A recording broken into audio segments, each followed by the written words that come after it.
Alrighty, so it is the last video note of the semester. So we are wrapping up with volume of spheres and composite solids. So you'll see new formula for a volume of a sphere. Doesn't really have a base or anything like that. So this is our volume formula. We get 4 pi r cubed. That's new. All divided by 3. Volume of a hemisphere. We're going to cut the volume of a sphere in half. So we got 4 pi r cubed divided by 3. We are going to cut that in half. So if I simplify this, we get 4 pi r cubed divided by 6. If I simplify that further, volume of a hemisphere is going to be 2 pi r cubed divided by 3. So really the only thing we need to know is the volume if we're solving for the radius, or we need the radius in order to solve for the volume. So let's do this. Find the volume of the sphere or hemisphere. In A, you see that the diameter, that whole thing, is 6. So that means the radius is 3. So I'm just going to plug in 4 pi, plug in my radius of 3, divided by 3. I'm going to plug that in exactly as I see it into my calculator, but I'm not going to involve the pi because I'm going to want an exact answer. And when I do that, I'm going to get 36 pi centimeters cubed. Now for the next one, it's a hemisphere. So I see that the radius is 2/3. So volume is equal to 2 pi. Plug in 2/3 for my radius cubed divided by 3. Again, plug it in exactly as you see it into your calculator, but without the pi. So we will get 16, and then we can throw the pi back in. 16 pi over 81 meters cubed. Next is we need to work backwards here. We're given the volume, but we need to work backwards to find the diameter. So in order to find the diameter, we're going to find the radius and then just double it.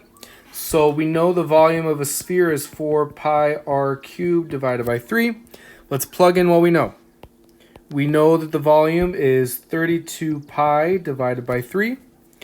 That's equal to 4 pi r cubed divided by 3. Now what we need to do is we need to get this r cubed by itself. So in order to do that, I'm just going to multiply by 3 over 4 pi. Because that's going to cancel out the 3. That's also going to cancel out the 4 pi. What I do to one side, I do to the other. And you'll see that the 3's are going to cancel out on the left-hand side. The pi's are going to cancel out. And we're left with 32 divided by 4, which is 8. So 8 is equal to r cubed. Now this might be something that's new for a lot of us. We need to get the r by itself. Now, normally at this point when we see the exponent is 2. So we square root both sides. But here the exponent is 3. So what we need to do is cube root both sides. So a calculator can do this for us because that's going to cancel out the cubes on the right-hand side, leave me just with my radius. A calculator can find the cubed root of 8. You might also be able to think about it. Excuse me.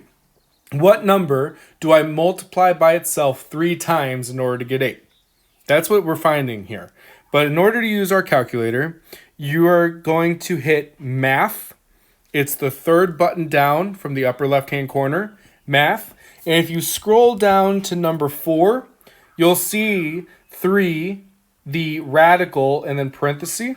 So you can hit enter on that, put 8, and you should get 2.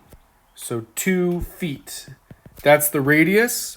It's asking us to find diameter. So we're going to multiply that by 2, so my diameter is 4 feet. Okay, so that's a new thing, is finding the cube root of something. So that's going to wrap up spheres and hemispheres. Now let's talk about composite solids. And these were a little tough with surface area because you had to think about what every surface that you could touch. Here you're thinking about what's the solid that I'm filling. So in A, you'll see that I'm filling a prism, which is the bottom. And then when that ends, I fill a pyramid.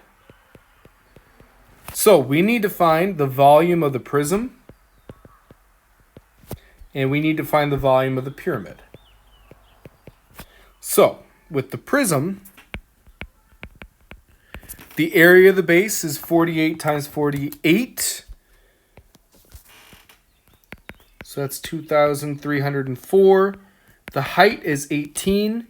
So the volume, if I multiply those together, is going to be 41,472.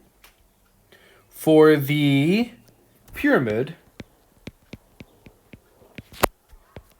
the area of the base is also 48 by 48. So that's going to be 2,304.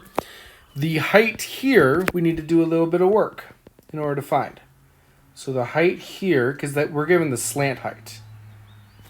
So if I draw that separately, it's going to, the base of that triangle is going to be half of 48, which is 24. The slant height, which is the hypotenuse, is going to be 25. When I do Pythagorean theorem, I'm going to get that the height is 7.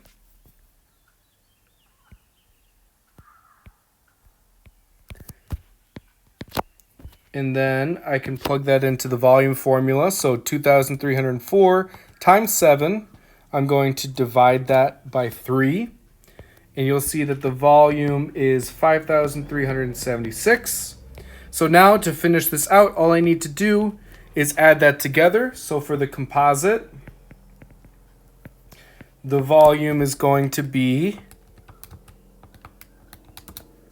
46,848 centimeters cubed. All I'm going to do is find the volume of the prism and the pyramid, and I'm just going to add them together. Now for the very last problem of the semester, you see we have a cylinder and we have a hemisphere that's being dug out of that cylinder. So we need to find the volume of the cylinder and we need to subtract the hemisphere. So let's start with the cylinder.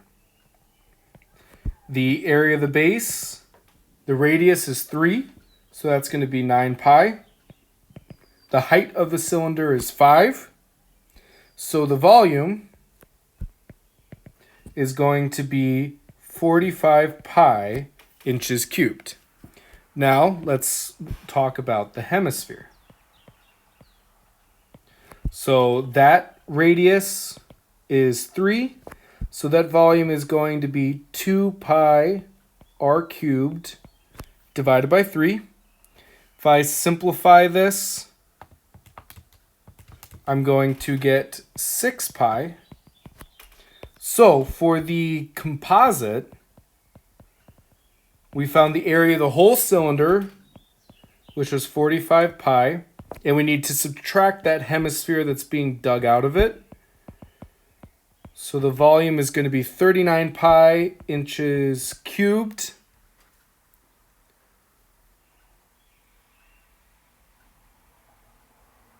Or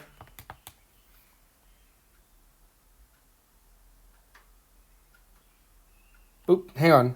Sorry. Back up. Just checking over my work. I did not do that correctly. 3.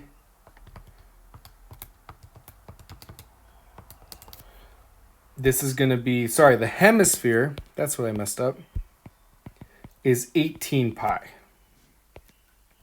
So backtrack. Sorry.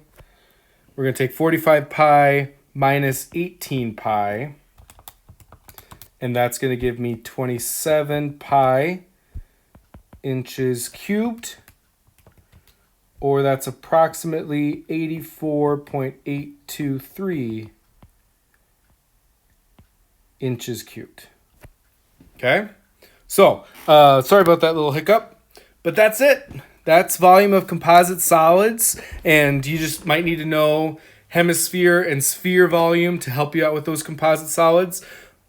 for the most part, you will most likely be adding volumes together or subtracting volumes, okay? So I hope that makes sense. If you have any questions, let me know. It's been a pleasure teaching you this semester. This wraps up everything. So this is our last lesson of the year. Best of luck to you. If you have any questions, let me know. I'm here for you guys. I miss you guys. Be safe, be good, do good. And as always, I'll see you when I see you.